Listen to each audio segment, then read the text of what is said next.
২০০৬ সালের রাঙামাটির আসাম বস্তিতে প্রায় ৬ কোটি টাকা ব্যয়ে নির্মাণ করা হয় আসাম বস্তি সেতু। এতে চালু হয় আসাম বস্তি কাপ্তাই সড়ক।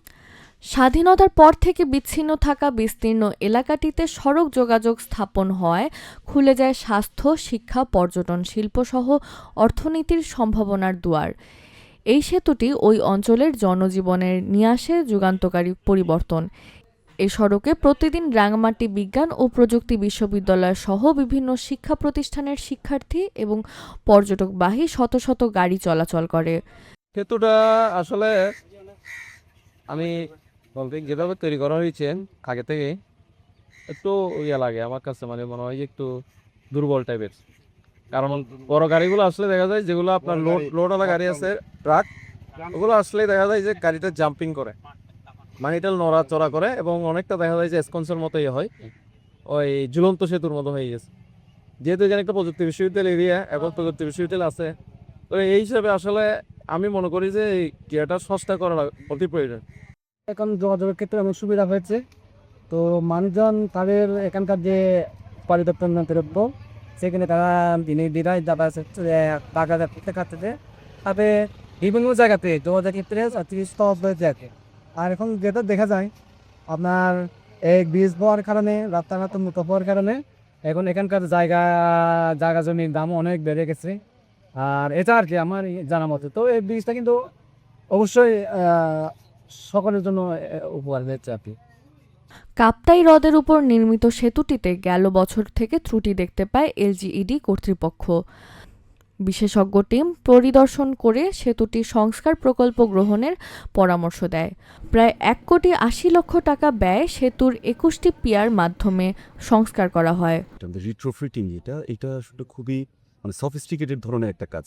এখানে টেকনিক্যাল যে ব্যাপারটা সেটা হলো, যেটা আমরা বিল্ডিং এর ক্ষেত্রে বলি আমরা কলাম জ্যাকেটিং, এখানে সেটা হচ্ছে পিয়ার জ্যাকেটিং। আপনারা দেখেছেন যে ৮ ইঞ্চি বা আমাদের ৬ ইঞ্চি যে পাইপগুলো, জাহাজের পাইপ, এটার উপরে স্টেজিং করে লোডটা কমপ্লিট আমরা নিয়ে এসেছি আগে হচ্ছে যে পাইপের উপরে, আমাদের স্টেজিং এর উপরে।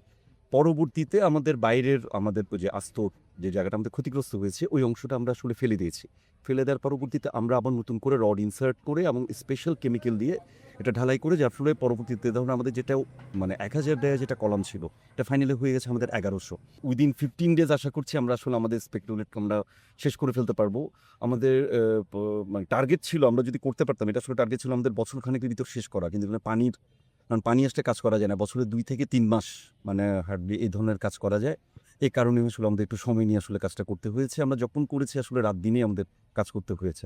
জলবায়ুর প্রতিঘাতজনিত কারণে সেতুটি নির্ধারিত সময়ের আগে ক্ষতিগ্রস্ত হয়েছে বলে জানান এই কর্মকর্তা।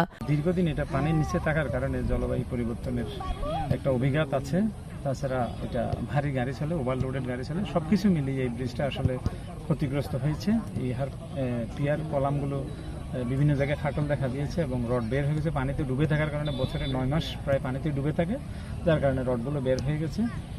এই কারণে এটা আমরা মেরামতের উদ্যোগ নিয়েছি। আমাদের রেগুলার ইন্সপেকশন করতে হয় প্রতিটা বড় বড় স্ট্রাকচার যেগুলো আছে, ওই ইন্সপেকশন করতে গিয়ে আমরা দেখলাম আসলে ব্রিজটা ভীষণ ক্ষতিগ্রস্ত হয়েছে। বিশেষজ্ঞ টিম এসে ভালো করে ইন্সপেকশন করার পর আমাদেরকে একটা ডিজাইন দিয়েছেন, আমরা এটার কাজ শুরু করেছি। তো রেট্রোফিটিং কাজটা আসলে একটা স্পেশাল টাইপ অফ ওয়ার্ক। আশা করি আমাদের এই যে লাইফ টাইম এটা বৃদ্ধি করে দেবে, কারণ এই ব্রিজটা রাঙ্গামাটিবাসীর জন্য এটা আসলে একটা লাইফ লাইন। এটা যদি কলাপস করে তাহলে এখানে শিক্ষা, স্বাস্থ্য সব কিছুতে একটা প্রভাব পড়বে, যার কারণে আমরা এটা গুরুত্ব দিয়ে কাজটা করেছি এবং এতে আমরা মনে করি 30 বছরের মেয়াদ বৃদ্ধি পাবে বলে আশা করি। সংস্কারের ফলে অন্তত 30 বছর আসাম বস্তি সেতুটি নিরাপদ থাকবে বলে জানায় বিশেষজ্ঞরা।